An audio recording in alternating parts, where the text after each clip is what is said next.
নবী করিম সাল্লাল্লাহু আলাইহি ওয়াসাল্লাম বর্ণনা করেছেন, আমি মক্কার জমিনের মধ্যে মক্কার মধ্যে একটা ঘরে তাফসীরে জালালাইনের মধ্যে আছে আই উম্মে হানি। আল্লাহ নবী বলেন, আমি উম্মে হানির ঘরে শুয়েছিলাম। এই মুহূর্তে আমি দেখলাম, রাত্রিবেলায় আমি উপরের দিকে তাকায় দেখলাম, রাত্রিবেলা আমার উপরের দিকে তাকায় দেখলাম, শোয়ার পরে আমি হঠাৎ করে উপরের দিকে তাকাইলাম। তাকানোর পরে দেখতেছি আমি যে ঘরে শুয়ে আছি সেই ঘরের ছাদ কেমন জানি একটু ফাঁকা করা হইতেছে। সুবহানাল্লাহ। যে ঘরে শুয়ে আছি সেই ঘরের ছাদ কেমন জানি একটু ফাঁকা হয়ে যেতেছে। কারণ কি? চাল ফাঁকা হয়েছে। নবীজি সাল্লাল্লাহু আলাইহি ওয়াসাল্লাম বলেন, আমি তাকায়া দেখলাম এই ফাঁকা জায়গা থেকে, সাত ফাঁকা জায়গা থেকে কিছুক্ষণ পর নাযালা জিবরাইল আলাইহিস সালাতু ওয়াস সালাম অবতীর্ণ করলেন। সুবহানাল্লাহ। এখানে মুফাসসিরিনে কিরাম বলতেছে যে জিবরাইল আলাইহিস সালাম তো নবীজি ঘরের দরজা দিয়ে তো আসতে পারতো, দরজা দিয়ে না আসিয়া মানে আল্লাহ তাআলা এই ঘরের সাত ফাঁকা করে জিবরাইলকে কেন পাঠাইলেন? বলতেছে উত্তর হলো যে আল্লাহ নবীজি যেন এটা মনে করে যে আজকে এমন একটা ঘটনা ঘটবে, মানে সাধারণ ঘটনা নয়, একটা বিরল ঘটনা ঘটবে, আশ্চর্যজনক ঘটনা। বলে কি ঘটনা? নবীজি সাল্লাল্লাহু আলাইহি ওয়াসাল্লাম বর্ণনা করেন, জিবরাইল আলাইহিস সালাতু ওয়াস সালাম আসলেন। আসার পরে আমাকে বলতেছে, ইয়া মুহাম্মদ, আমাকে ডাক দিলেন। ডাক দেওয়ার পরে আমাকে ঘর থেকে বের করে নিয়ে গেলেন। হাতিমে কাবা জমজম কূপের মাঝে, জমজম কূপের কাছে নিয়ে গেলেন। জমজম কূপের কাছে নিয়ে যাওয়ার পর আল্লাহ নবীর বক্ষ কেমন জানি ফেরেশতা জিবরাইল আলাইহিস সালাম এই বক্ষটা দুধটা কেমন জানি করে একটু খাওয়ালেন। একে বক্ষ বিতরণ বলা হয়, সিনা সেট বলা হয়। বক্ষ বিতরণ করলেন। কিনে যে বুকটা ফাড়ার পরে জমজমের পানি দেয়া আল্লাহ নবীর কলবটা দিয়ে দিলেন এবং স্বর্ণের একটা কস্তুরি আনলেন। আনার পরে স্বর্ণের কস্তুরির মধ্যে এলেন এবং হিকমত দিয়ে এটা আল্লাহ নবীর বুকের ভিতরে রাখলেন। রাখার পরে আবার সেলাই করে দিলেন। সেলাই করে দেওয়ার পর বাইতুল্লাহকে নিয়ে গেলেন। মসজিদে হারামে নিয়ে গেলেন। মসজিদে হারাম থেকে আল্লাহ নবী সাল্লাল্লাহু আলাইহি ওয়াসাল্লামকে মসজিদে হারাম থেকে বাইতুল মাকদাসে নিয়ে যাবেন। বাইতুল মাকদাসে নিয়ে যাওয়ার আগে জমজম কূপের কাছ থেকে বের হলেন, হারামের কাছ থেকে বের হলেন। আর হারামের উপর হওয়ার পরে হাদিস শরীফের মধ্যে আছে, বুখারীর 349 নম্বর হাদিসের মধ্যে আছে যে নবীজি সাল্লাল্লাহু আলাইহি ওয়াসাল্লাম যে ভ্রমণ করবেন এই জন্য বলা হইতেছে উতিতু বিল বুরাক, যে তার ভিতরে সরবেন ভ্রমণ করবেন। জিবরাইল আলাইহিস সালাতু ওয়াস সালাম বুরাক নামে একটা প্রাণী আনলেন। এমন প্রাণী বলতেছে হলো সেটা হলো গাদার সে বড়, আর ফসরতে হলো সাদা, এরকম গাদার সে লম্বা সাদা বর্ণের একটা জানোয়ার সামনে রাখলেন। সামনে রাখার পর নিয়ে যাওয়ার জন্য আল্লাহ নবী এই বাহনের উপরে উঠবেন।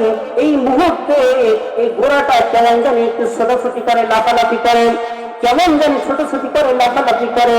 এই লাফালাফি ছোটা করার মানে হলো আল্লাহ নবী সাল্লাল্লাহু আলাইহি ওয়াসাল্লামকে পিঠে উঠানোটা সে কষ্ট মনে করতেছে। জিবরাইল ডাকতে বলে, হে বুরাক, তুমি এরকম কেন করতেছ? কেন লাফালাফি করতেছ?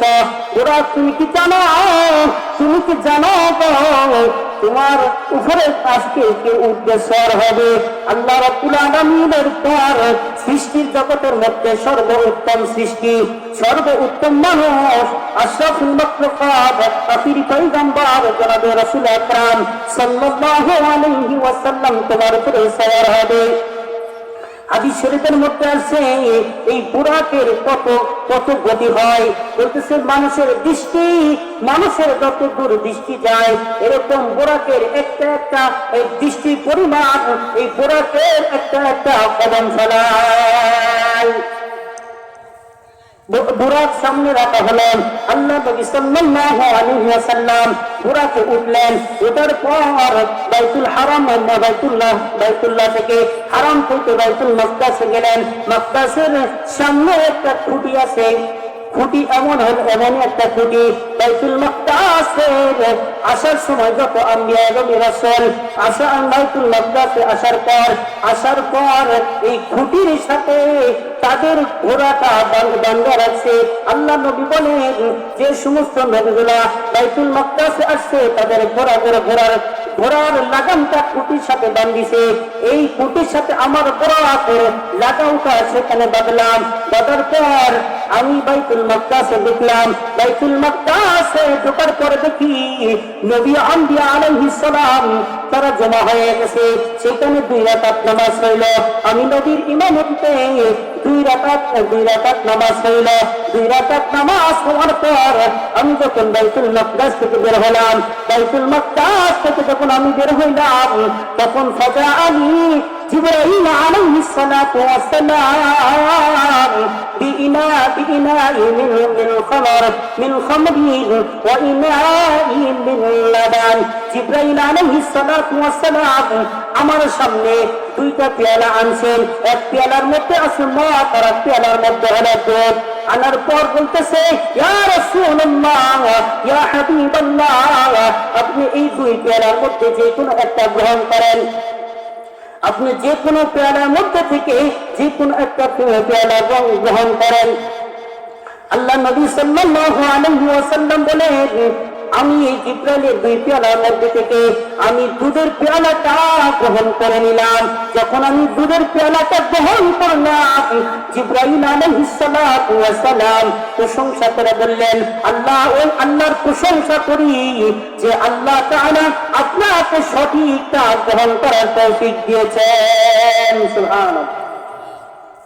বলতেছে যে নবী, আপনি যদি এই 2 পেয়ালা, একটা হলো মদ আর একটা দুধের পেয়ালা, যদি আজকে যদি আপনি দুধের পেয়ালা গ্রহণ না করে যদি আপনি মদের পেয়ালা গ্রহণ করতেন তাহলে আপনার উম্মত, গোটা উম্মত পথভ্রষ্ট হয়ে যেত।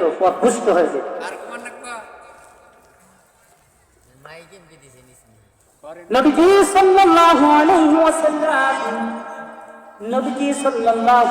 ওয়াসাল্লাম এবার বলতেছে,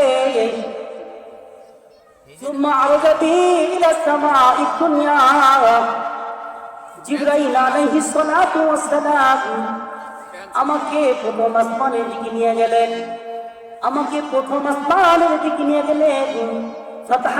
ফাফতাহা জিবরিল আমাকে দুনিয়ার আসমানের প্রথম আসমানে নিয়ে গেল। নিয়ে যাওয়ার পরে জিবরাইল প্রথম আসমানের দরজা খুলে যাওয়ার অনুমতি চাইলেন।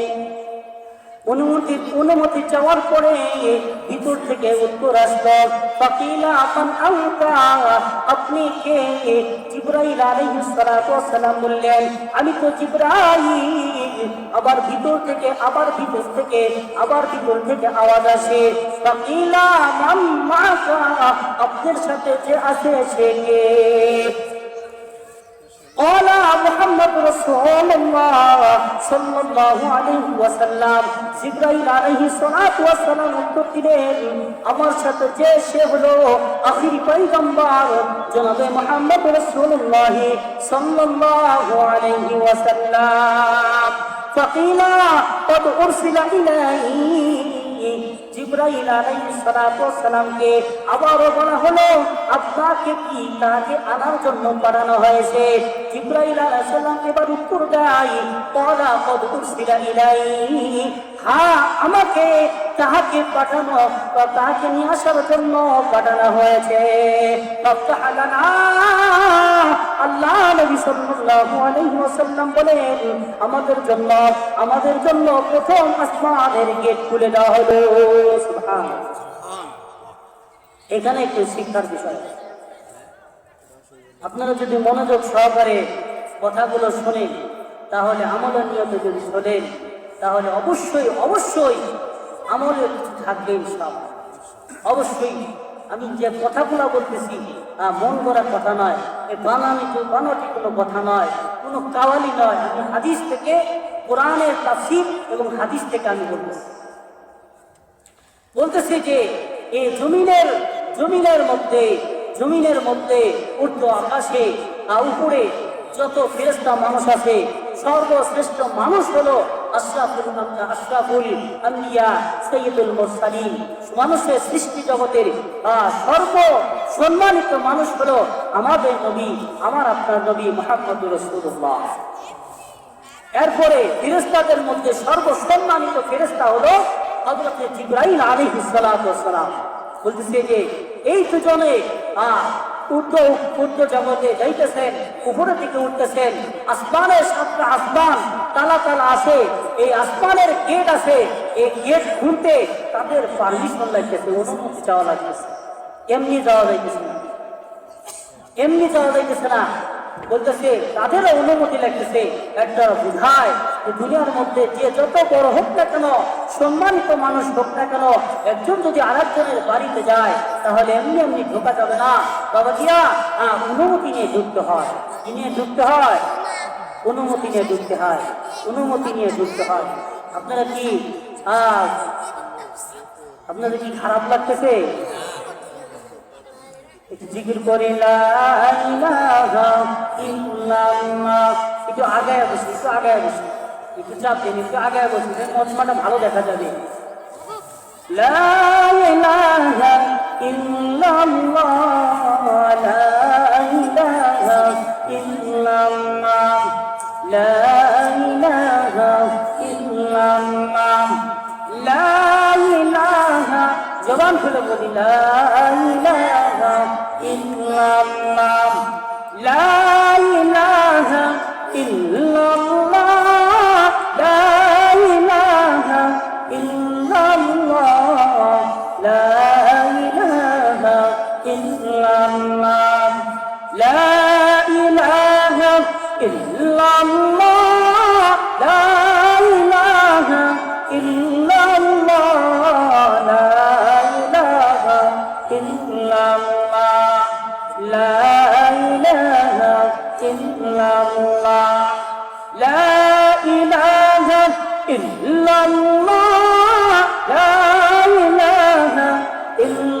ইল্লাল্লাহ, লা ইলাহা ইল্লাল্লাহ, লা ইলাহা ইল্লাল্লাহ মুহাম্মাদুর রাসূলুল্লাহ।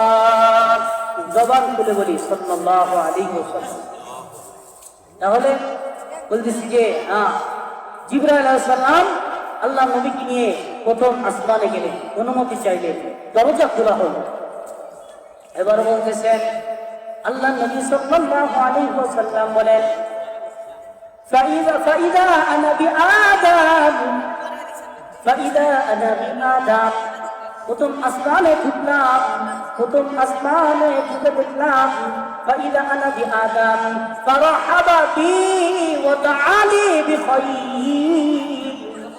আমি প্রথম আসমানে ঢুকলাম, প্রথম আসমানে ঢুকে দেখি হযরত আদম আলাইহিস সালাতু ওয়াস সালাম, হযরত আদম আলাইহিস সালাতু ওয়াস সালাম আমাকে মারহাবা জানালেন এবং কল্যাণের দোয়া করলেন। আদম আলাইহিস সালাম আমার জন্য কল্যাণের দোয়া করলেন। এটা হলো মুসলিম শরীফের হাদিস। বুখারী শরীফের মধ্যে এখানে আরো কিছু কথা আছে। বুখারী শরীফের হাদিসের মধ্যে আল্লাহ নবী সাল্লাল্লাহু আলাইহি ওয়াসাল্লাম বলেন ফাইদা আনা বিআদাম, আমি আদমকে দেখলাম। জিবরাইল আলাইহিস সালাতু ওয়াস সালামকে জিজ্ঞাসা করলাম ইয়া জিবরাইল, ইয়া জিবরাইল, এই যে লোকটাকে দেখা যায় ইনি হলো কে, ইনি কে? জিবরাইল আলাইহিস সালাতু ওয়াস সালাম ডাকতে বলতেছেন ইয়া রাসূলুল্লাহ, ইয়া হাবিবাল্লাহ, এ হলো আদম। আদম নবী, আপনার বাবা আদম।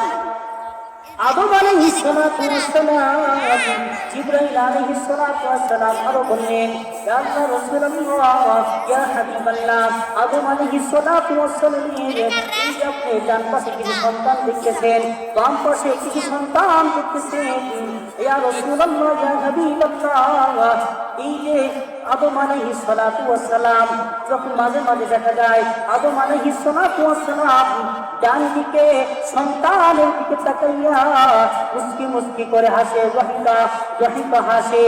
আবার যখন বাম দিকে তাকাই, বাম দিকে যখন তাকাই ওয়াবাকা তখন কান্না করে। আল্লাহ নবী সাল্লাল্লাহু আলাইহি ওয়াসাল্লামকে বলা হলো, ইয়া রাসূলুল্লাহ, ইয়া হাবিবাল্লাহ, এই যে আদমের পাশে যে সন্তান, ডান পাশে যে সন্তানগুলো আছে, এ হলো সন্তানগুলো আদম আলাইহিস সালাতু ওয়াস সালামের সন্তানগুলো জান্নাতি সন্তান। আর এই যে বাম দিকে যে সন্তানগুলো আছে এগুলো হলো জাহান্নামী সন্তান। আদম আলাইহিস সালাতু ওয়াস সালাম যখন ডান দিকে তাকান তখন জান্নাতি সন্তানগুলো দেখে হাসে। কি করে বাবাজি? জান্নাতি সন্তানগুলো দেখে হাসে। আর যখন বাম দিকে তাকান, বাম দিকে জাহান্নামী সন্তানদেরকে দেখে বাবা আদম আলাইহিস সালাতু ওয়াস সালাম কান্না করে। আল্লাহ পাক যেন আমাদের সকলকে বাবা আদম আলাইহিস সালাতু ওয়াস সালামের ডান পাশে সন্তান হওয়ার তৌফিক দান করেন, আমিন। সকলে বলি আমিন। ثم عرج بنا إلى ثانية। আল্লাহ নবী সাল্লাল্লাহু আলাইহি ওয়াসাল্লাম এবার বলতেছে যে জিবরাইল আলাইহিস সালাতু ওয়াস সালাম আমাকে দ্বিতীয় আসমানের দিকে নিয়ে গেলেন। দ্বিতীয় আসমানের দিকে নিয়ে যাওয়ার পরে আবারও বলতেছেন, ফাফতাহা জিবরিল। জিবরিল আসমানের দরজার গেটদারওয়ান আছে, গেটদারওয়ানকে বলতেছে ফাফতাহা জিবরিল। জিবরিল বলতেছে গেটের দারওয়ানকে, গেট খুলে দাও, আসমানের গেট খুলে দাও। উত্তর আসতেছে, ভিতর থেকে উত্তর আসে, ফাকিলা মান আনতা, আপনি কে? জিবরাইল আলাইহিস সালাতু ওয়াস সালাম বলেন, ক্বালা জিবরিল, আমি হলাম জিবরাইল। আবারও আওয়াজ আসে। কি আওয়াজ বাবাজিরা? আওয়াজ আসতেছে, ফাকিলা মান মাআকা, হে জিবরাইল, আপনি বুঝলাম আপনি জিবরাইল, আপনার সাথে যে আরেকজন দাঁড়ায় আছে সে কে? জিবরাইল আলাইহিস সালাতু ওয়াস সালাম বলেন, ক্বালা মুহাম্মদ রাসূলুল্লাহ সাল্লাল্লাহু আলাইহি ওয়াসাল্লাম।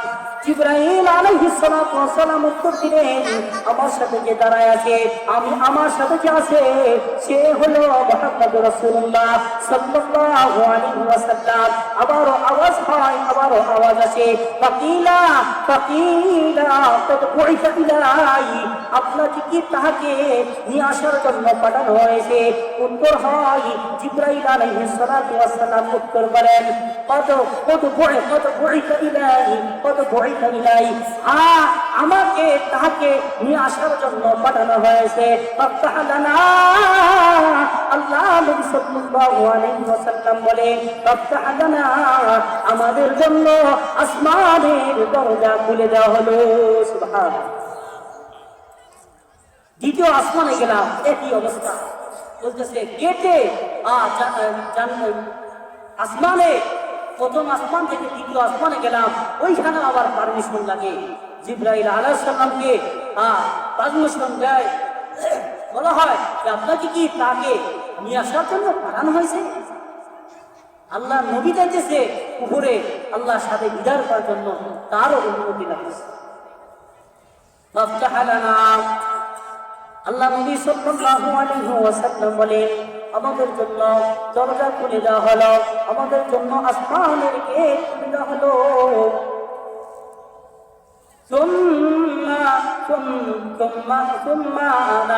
ثم أنا ابن عيسى ابن يحيى ابن عيسى يحيى ابن عيسى يحيى وابن خوالة ابن يحيى وعيسى। আমি 2 নাম্বার আসমানে ঢুকলাম, আমি 2 নাম্বার আসমানের গতি ঢুকলাম। ঢোকার পরে দেখলাম দুইজন নবী, একজন হলো ঈসা ইবনে মারইয়াম আর একজন হলো ইয়াহইয়া আলাইহিস সালাতু ওয়াস সালাম। খাওয়ালি দাওয়ালি ওয়া খায়র, এই দুই নবী আমাকে স্বাগত জানাইলো, মারহাবা জানাইলো। মারহাবা জানানোর পর সুম্মা আওরাতি ইলা সামাই সালিসা, 2 নম্বর থেকে আমি 3 নম্বরে চলে গেলাম। 3 নম্বরে যাইতেছি, জিবরাইল আলাইহিস সালাতু ওয়াস সালাম আমাকে 3 নম্বর আসমানে নিয়ে গেল। নিয়ে যাওয়ার পর আবারও বলতেছে ফাফতাহা জিবরাইল আলাইহিস সালাতু ওয়াস সালাম 3 নম্বর আসমানের কে খুলে দেওয়ার জন্য বলল। আওয়াজ আসতেছে ভিতর থেকে, খোলে নাই বাবাজি, কে খোলে না। আবারও আওয়াজ আসে ভিতর থেকে, বলতেছে ফাকিলা মান আনতা, আপনি যে কে খুলতে বলতেছেন, বলেন আপনি কে। উত্তর আসতেছে তিনি বলেন, জিবরাইল আলাইহিস সালাম বলেন, ক্বালা জিবরিল, আমি হলাম জিবরিল। আবারও আওয়াজ আসে ফাকিলা মান মাআকা, হে জিবরিল আপনার সাথে আপনার সাথে আপনি বুঝলাম আপনি জিবরাইল, আপনার সাথে কে। উত্তর বলেন জিবরাইল আলাইহিস সালাতু ওয়াস সালাম, উত্তর বলেন ক্বালা মুহাম্মদ রাসূলুল্লাহ সাল্লাল্লাহু আলাইহি ওয়াসাল্লাম।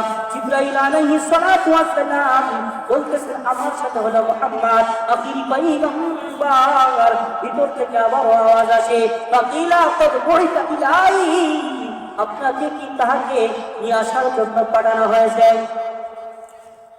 আসমানে দারও কি বলতেছে, গেট পাহারাদার বলতেছে যে আপনাকে কি তাকে নিয়ে আসার জন্য পাঠানো হয়েছে।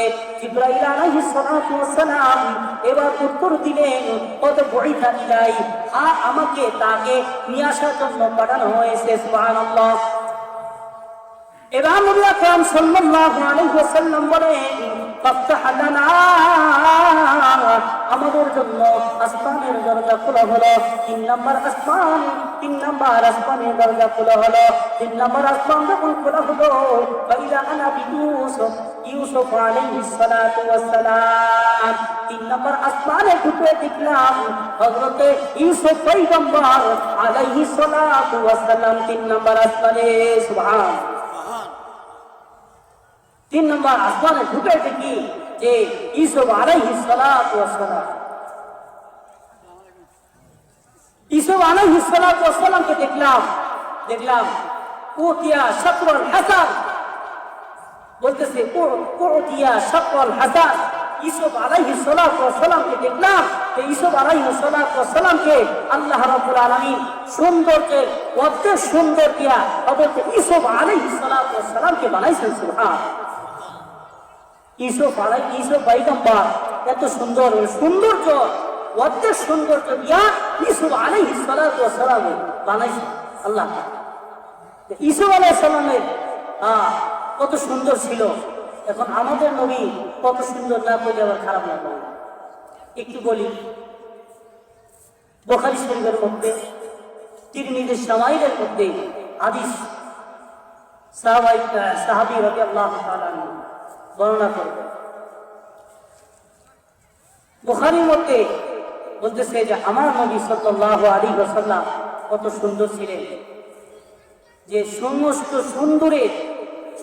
সুন্দর এই সুন্দর দিয়া আগে আমার আপনার নবীকে বানাইছেন। সুবহানাল্লাহ। নবী সাল্লাল্লাহু আলাইহি ওয়াসাল্লাম কেমন ছিলেন বলতেছে, দেখতে যে আল্লাহ নবীকে বানাইছেন এত লম্বা না, যে লম্বা দেখতে অসুন্দর দেখা যায়, একদম লাইসা বিতাবিল, এটা তো লম্বা না, লাইসা বিকাসির, এটা তো খাটো না, এত লম্বাও না, এত মানে পেটে খাটো না। আল্লাহ নবী সাল্লাল্লাহু আলাইহি ওয়াসাল্লাম আল্লাহ তাআলা বানাইছেন মানুষের মধ্যে মাঝারি অর্থাৎ মধ্যমার মাঝারি সিস্টেম আল্লাহ নবীকে বানাইছে। যেহেতু মানে সুন্দর দেখতে যেরকম সুন্দর এরকম সুন্দর দিয়ে আল্লাহ নবীকে বানাইছেন। সুবহানাল্লাহ। কাব ইবনে মালিক থেকে একটা রিওয়ায়াত আছে, বলতেছে যে কাব ইবনে মালিক আল্লাহ নবীকে কি দেখতে তারালোর অস্ত্র ছুরির মতো দেখা যায়? বলতেছে না, না, আমার নবীকে দেখা যায় যে এই চাঁদের টুকরা সুন্দর, সে মানে চাঁদের থেকে সুন্দর আমার নবীর চেহারা ছিল। মানে চাঁদের থেকে সুন্দর আমার নবীর চেহারা ছিল। তিনি বলতেছেন যে আমার নবী যখন আনন্দে হাসতেন, মনে হয় যে আমার নবী যেন মনে হয় যেন যে চাঁদের টুকরাটা যেমন হাসতেছে। নবী যখন হাসতেন চেহারাটা ঝলমল করতো, মনে হইতো যে চাঁদের টুকরা যেন ঝলমল করতেছে, হাসতেছে। সামাইলে 3 মিনিটের মধ্যে আসে যে নবীজি সাল্লাল্লাহু আলাইহি ওয়াসাল্লামের চুল কেমন ছিল? বলতেছে কেমন যেন একটু কোকড়ানো ছিল, বাতাসে মনে হয় এই চুলগুলো খালি মনে হয় মানে ঢেউ খাইতেছে। সুবহানাল্লাহ, ঢেউ বাতাসে কি খায়? ঢেউ খায়। সুবহানাল্লাহ। অন্য একটা আলোচনার মধ্যে চলে যায়। আম্মা জান আয়েশা সিদ্দিকা রাদিয়াল্লাহু তাআলা আনহা, মনে রেখেন আমরা কিন্তু 3 নাম্বার আসমানে গেছি। মনে রাখেন 3 নাম্বার আসমান, ঈসা আলাইহিস সালামের সাথে দেখা। ঈসা আলাইহিস সালামের সৌন্দর্য বর্ণনা করা হয়েছে। এর মধ্যে কিছু প্রাসঙ্গিক আলোচনা বলছে আল্লাহ নবীকে ঈসা আলাইহিস সালামকে অর্ধেক সৌন্দর্য বানাইছে, আর আমাদের নবীকে বানাইছে সমস্ত সৌন্দর্য। নবীজি সাল্লাল্লাহু আলাইহি ওয়াসাল্লাম কত সুন্দর ছিলেন। আম্মা জান আয়েশা সিদ্দিকা রাদিয়াল্লাহু তাআলা আনহা বলেন, ঈসা আলাইহিস সালাতু ওয়াস সালামকে দেখা ঈসা আলাইহিস সালামের জামানায় নারীরা লেবু কাটার বদলতে, ফল কাটার বদলতে, আঙ্গুর কাটার বদলতে, আপেল কাটার বদলতে ঈসা আলাইহিস সালামের জামানায় হাতের আঙ্গুল কেটে ফেলতো। ওই জামানার নারীরা যদি আমার নবী আখিরি পয়গম্বর, আমার আপনার নবী আখিরি পয়গম্বর আমার স্বামীকে দেখত, তাহলে হাত কাটার বদলিতে কলিজা কেটে দিত। সুবহানাল্লাহ, তাহলে কত সুন্দর। মেরাজের বিস্তারিত লম্বা আলোচনা আরো অনেক আছে। বিভিন্ন হাদিস থেকে আমি আলোচনা করতেছিলাম। 3 নাম্বার আসমান পর্যন্ত গেছি। মেহমান আসছেন, এই জন্য শেষ করে দিতেছি। আল্লাহ পাক যেন আমাদেরকে সকলকে এই মেরাজে যাওয়ার পর আল্লাহ নবীকে 50 ওয়াক্ত নামাজ হাদিয়া দিয়েছিল। সেটা কমাইতে মানে আল্লাহ এবং মুসা আলাইহিস সালামের আসা যাওয়ার মধ্যে 45 বার, প্রতিবার 5 বার করে কমানো হয়েছে। শেষ 5 বার মুসা আলাইহিস সালাম বলেন, নবী গো 5 ওয়াক্ত উম্মত করতে পারবে না, আপনি আবারও কমানি আসেন। এবার নবী সাল্লাল্লাহু আলাইহি ওয়াসাল্লাম বলেন, না, আমার লজ্জা লাগতেছে, এই 5 ওয়াক্ত কমায় আমার লজ্জা লাগতেছে। আল্লাহ তাআলা বলেন, হাবিব লিখে ফেলাছি আপনার উম্মতকে 50 ওয়াক্ত নামাজ ফরজ। যদি আপনার 50 ওয়াক্তের মধ্যে বলতেছে আপনার জন্য 5 ওয়াক্ত বাজেট হয়ে গেছে, 5 ওয়াক্ত যদি উম্মত নামাজ আদায় করে, তাহলে 50 ওয়াক্ত নামাজের সব তার আমল নামায় লেখা হয়ে যাবে। সুবহানাল্লাহ। এই জন্য আমরা নামাজ, 5 ওয়াক্ত নামাজ আমরা সকলেই পড়ার চেষ্টা করব, যত্নবান হব। আল্লাহ নবী মিরাজ থেকে যে হাদিয়া নিয়েছেন, সেই হাদিয়ার আমরা সম্মান করব। আল্লাহ পাক যেন আমাদেরকে সকলকে 5 ওয়াক্ত নামাজ আদায় করার তৌফিক দান করেন। আমিন। ওয়া আখির দাওয়ানা আলহামদুলিল্লাহি রাব্বিল আলামিন। আসসালামু আলাইকুম ওয়া রাহমাতুল্লাহি ওয়া বারাকাতুহু। মাশাআল্লাহ, খুব গুরুত্বপূর্ণ আলোচনা করতেছেন হযরত মাওলানা মুফতি বিলাল হোসেন সিরাজ সাহেব। এ পর্যায়ে আপনাদের সামনে বয়ান পেশ করবেন হযরত মাওলানা মুফতি মুকবুলুর রহমান সাহেব। হযরতকে তার মূল্যবান বক্তব্য পেশ করার জন্য সুবিধাবন্ধ। এখনো যারা রাস্তার ঘোরাঘুরি করতেছেন, আপনাদের অনুরোধ করে বলবো দ্রুত চলে আসেন।